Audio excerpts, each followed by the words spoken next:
Bom dia, boa tarde ou boa noite para você, estudante do terceiro ano do ensino médio. Estamos juntos aqui mais uma vez na nossa segunda aula desse bimestre. Já estamos na segunda aula, hein? Olha só, para você que não me conhece, eu sou o professor Magno Andrade, sou professor de língua portuguesa e hoje nós vamos continuar falando sobre o conteúdo relativo ao PET 3 e a semana 1. Então, você que tem aí o seu PET, que tem ele impresso ou que tem ele, com acesso digital, acesse ele aí, pegue o seu PET, tá? Vai lá na semana 1 de língua portuguesa do PET 3, porque nós vamos continuar o nosso assunto sobre a estrutura da redação. Tudo bem? Bom, na aula de hoje, portanto, nós iremos reconhecer uma sugestão de estrutura básica para a redação padrão Enem. Eu sempre gosto de enfatizar, gente, que as nossas aulas, principalmente sobre a estrutura, é uma sugestão. Eu estou trazendo para vocês aqui aquilo que, de modo geral, o Enem precisa para poder avaliar o seu texto, tá? Mas você pode ver outras possibilidades de escrita. Lembrando que o que você precisa é de saber a estrutura. Você precisa de entender a estrutura desse tipo textual, dissertativo argumentativo, para poder, mesmo que você faça algumas mudanças na hora de escrever, ter a tranquilidade de que aquilo que você mudou não afeta a estrutura do texto dissertativo argumentativo.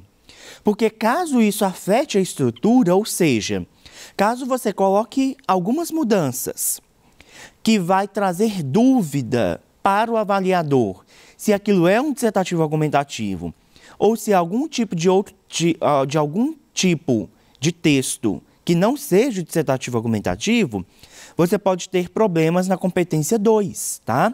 Lembra que nós falamos da competência 2 no nosso último encontro? Pois é, você pode ter problemas na competência 2, principalmente naquela hora que fala que você deve desenvolver o tema dentro dos limites estruturais do texto dissertativo argumentativo, tá bom? Vamos lá então. Antes, porém, nós precisamos relembrar alguns comandos importantes. Isso aqui que eu trouxe, gente, é o comando da prova, tá? A prova, então, ela é composta, a proposta. Ela tem lá alguns comandos específicos da prova. Ela tem os textos motivadores, tá? E, normalmente, embaixo, ela tem esse texto aqui, que eu vou ler, vou analisar com você, porque tem algumas coisas importantes aqui que a gente precisa de entender, tá? Diz assim, a partir da leitura dos textos motivadores seguintes, aqui pode ser seguintes porque está em cima, ou dos textos motivadores quando está embaixo dos textos, tá bom? E com base nos conhecimentos construídos ao longo de sua formação, bom, essa parte aqui já traz informações importantes. Ela diz que você pode usar a leitura dos textos motivadores. Já disse isso aqui para vocês e vou repetir. São textos motivadores. É para motivar. Não é texto copiador para você copiar, tá? Então, cópia de texto motivador não podemos ter. Mas você pode ler e, com base nessa leitura, utilizar alguns conhecimentos. Então, a partir da leitura dos textos motivadores e também com base nos conhecimentos construídos ao longo da sua formação, que é justamente aquela ideia de conhecimento de mundo, de repertório sociocultural, que eu já falei com vocês anteriormente sobre isso e que ainda teremos aulas neste bimestre específica sobre repertório sociocultural e também tem uma semana no seu PET que trata desse assunto, tá bom? Continuando. Redija um texto dissertativo argumentativo em modalidade escrita formal da língua portuguesa. Veja, então, que aqui nós temos outras informações importantes. Primeiro, ele demarca que nós estamos tratando de um texto dissertativo argumentativo, tá? E outra coisa importante que ele fala também é que deve ser na modalidade escrita e formal da língua portuguesa. Portanto, você deve atentar-se às questões relativas à gramática, porque é a gramática que vai trazer essa formalidade à língua, beleza? Então, redige um texto dissertativo argumentativo em modalidade escrita formal da língua portuguesa sobre, e aí vem o tema da redação. Normalmente ele está assim, ou ele vai vir em negrito, ou ele vai vir entre aspas, tá bom? E aí a proposta vai te dar o texto.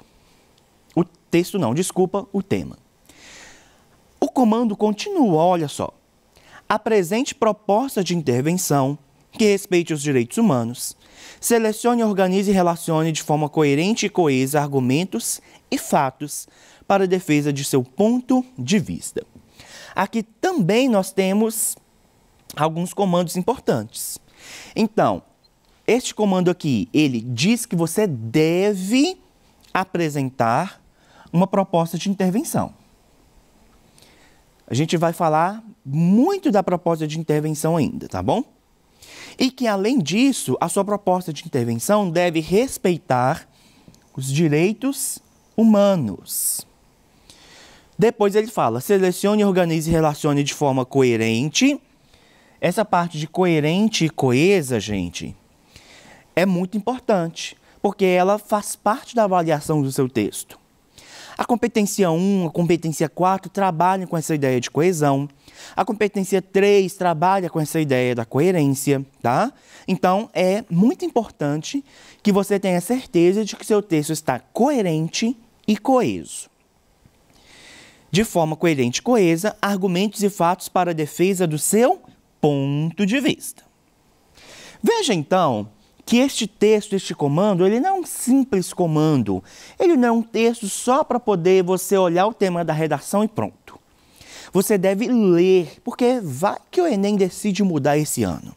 Vai que esse comando muda. Você precisa de estar atento e atenta, então, a estes comandos para poder fazer um texto que não desrespeite aquilo que a prova pede. Beleza? Vamos continuar, então.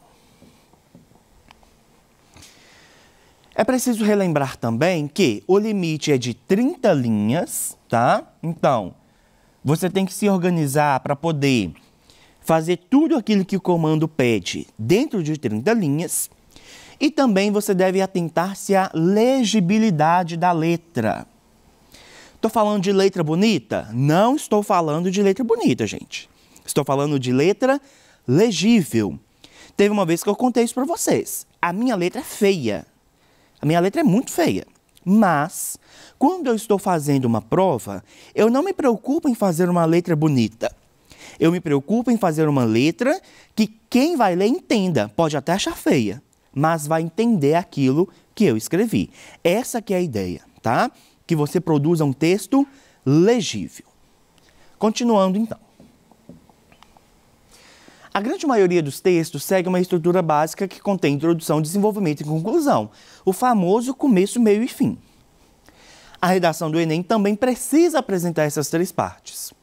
O que a difere de outros textos é que cada uma delas precisa de elementos específicos. Então, é justamente esses elementos específicos que eu vou falar aqui com vocês, que vocês precisam de se atentar para que, embora você faça algumas mudanças, como eu disse antes, você não deixe de apresentar esses elementos específicos. Vamos ver, então, os elementos específicos de cada uma dessas três partes. Nós vimos a estrutura da introdução no nosso último encontro. Então, ela precisa obrigatoriamente de apresentar o tema e a tese. Os elementos específicos da introdução, gente, é justamente apresentar o tema e a tese. Você não pode produzir um texto sem que haja a apresentação do tema e da tese na sua introdução, tá? Esteja atento, então, a isso. E se você perdeu essa aula, ou você quer relembrar, retome aí o nosso último encontro, tá bom? Em que eu falo da competência 2 e falo também especificamente da introdução, beleza? Continuando. Portanto, a introdução você já sabe. Tema e tese devem estar presentes. E relembrando, o tema é aquilo que é dado no comando, tá? Então, o tema sempre vai ser dado aqui no comando. E a tese é o seu ponto de vista. A tese é o seu posicionamento em relação ao tema que foi dado. Beleza? Continuando, então. O desenvolvimento. Vamos ver, então, o que é o desenvolvimento. Essa parte é essencial para a sua redação. Por isso, deve-se ter muita atenção para produzi-la.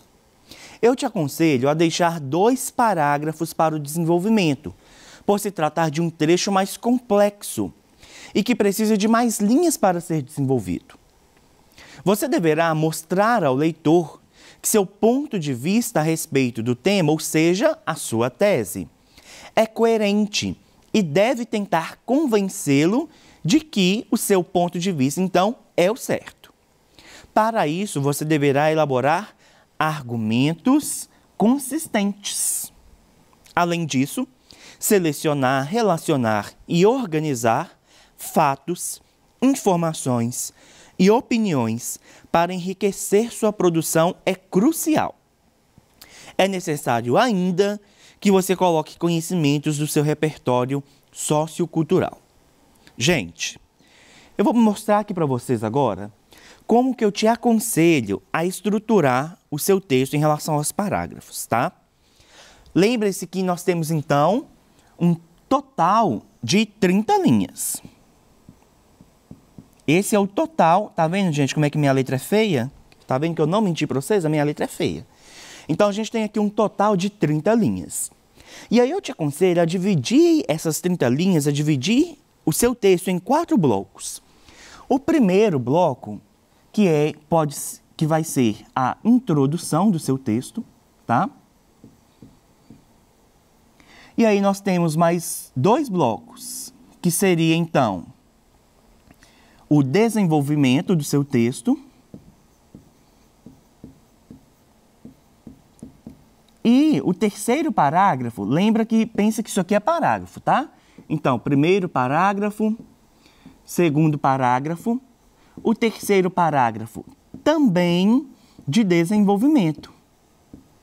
Justamente pelo fato de o desenvolvimento ser mais complexo, ele precisar de mais tempo, ou seja, ele precisar de mais linhas para ser desenvolvido. E o seu quarto parágrafo, então, a conclusão do seu texto. E normalmente, a maioria dos candidatos, das candidatas ao Enem, colocam na conclusão a proposta de intervenção, tá? Essa pode ser, então, uma estruturação dos parágrafos do seu texto, tá? É a forma mais comum que a gente vê. É difícil ver no Enem textos com 3 parágrafos ou textos com 5 parágrafos. Normalmente, a gente vê textos com 4 parágrafos, justamente por seguir essa linha aqui de pensamento na hora de organizar, tá bom? Vamos continuar então, gente. Bom, então, eu já te disse desse meu conselho dos 2 parágrafos para o desenvolvimento. Além disso, no desenvolvimento, você deve mostrar para o leitor que seu ponto de vista é o coerente, é o certo. E como que eu faço isso, professor? Como que eu convenço? Eu convenço o meu leitor por meio dos argumentos consistentes, tá? E aí, como que eu elaboro meus argumentos consistentes? Essa dica aqui, gente, ela é ligada principalmente à competência 3 da avaliação, tá? Então, ela diz que você tem que selecionar, relacionar e organizar 3 comandos, olha. Você pode selecionar, relacionar e organizar o quê?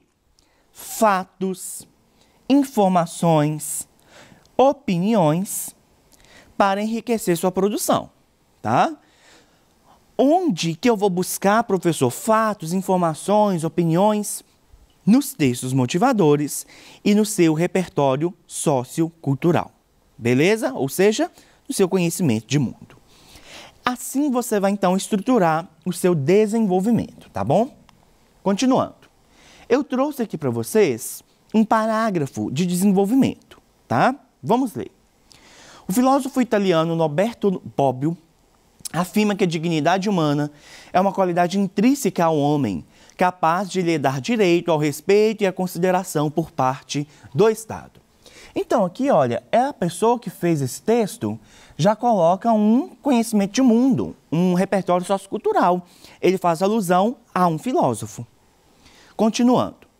Nessa lógica, é notável que o poder público não cumpre o seu papel enquanto agente fornecedor de direitos mínimos, uma vez que não proporciona aos surdos, o que, olha, ele toca no tema do texto, que é o desafio educacional de surdos para a formação de surdos no Brasil, proporciona aos surdos o acesso à educação com a qualidade devida, o que caracteriza um irrespeito descomunal a esse público. E aí esse autor continua desenvolvendo, aqui nessa parte do texto, aquilo que vai convencer o leitor do ponto de vista dele, beleza? Bom, vimos a introdução, vimos o desenvolvimento e, claro, parte da estrutura da redação é também a conclusão, tá?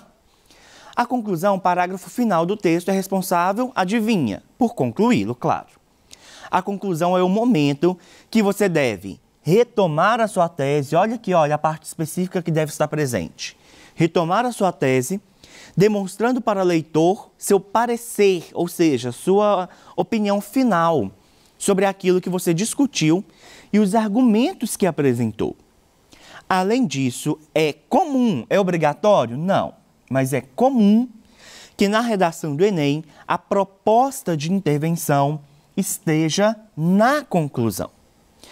Lembrando que elaborar a proposta de intervenção para o problema abordado, respeitando os direitos humanos, é critério obrigatório na redação, avaliado na competência 5. Gente, é um conselho, tá? Um conselho de amigo. É mais fácil produzir a proposta de intervenção na conclusão do seu texto, tá? Então, você pode separar este último parágrafo para retomar a tese e para também apresentar a sua proposta de intervenção daqueles problemas que você discutiu no desenvolvimento. Beleza? Vamos ver um exemplo.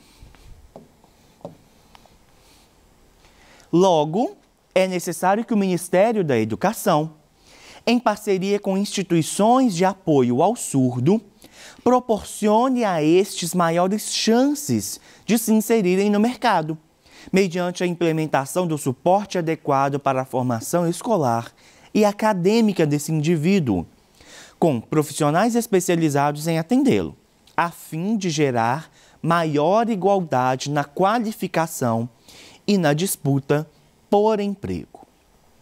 Veja, então, que esse aqui é um trecho, tá, de uma conclusão, e essa pessoa traz a proposta. A proposta, então, dela é que o Ministério da Educação faça parceria e haja em favor das pessoas surdas. Beleza? Essa aqui, então, é um exemplo de proposta de intervenção. A proposta de intervenção, gente, ela exige 5 elementos. Porém, nós não vamos entrar agora no mérito desses 5 elementos, tá?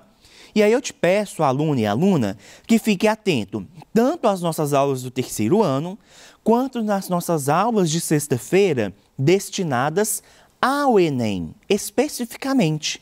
Porque, principalmente na sexta-feira, é o momento que eu vou dizer para você certinho o que é necessário para cada uma dessas partes que eu te mostrei, tá? Te mostrei, então, a estrutura básica, mas a gente ainda precisa de estudar algumas questões relativas a essas partes. Tudo bem? Bom, Na aula de hoje, então, reconhecemos uma sugestão de estrutura básica para redação padrão Enem. Essas foram as referências que eu utilizei. Muito obrigado pela sua presença, pela sua participação e eu te espero na nossa próxima aula.